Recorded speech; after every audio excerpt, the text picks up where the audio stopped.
Welcome to the Slop Temple. We pray this video helps. You'll start by making sure your TikTok app is updated and you're logged into the right account. Open the app, go to your Profile tab, and tap Edit Profile to begin. Once there, look for the website field or the link option.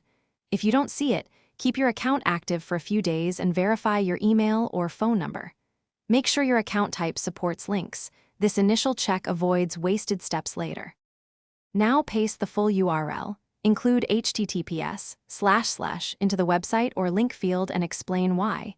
TikTok requires a complete URL to create a clickable target. If you want tracking or character savings, add a short link, but make sure the destination is safe and loads fast.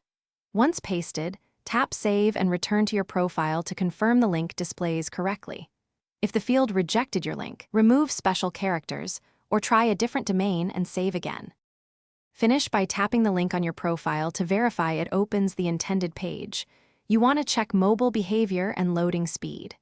If the link won't save or appears but is not clickable, clear the app cache, log out and back in, or reinstall the app. These steps often resolve temporary glitches. If problems persist, make sure your account meets TikTok requirements and then contact TikTok.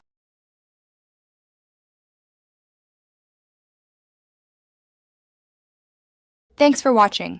Consider subscribing if we helped you.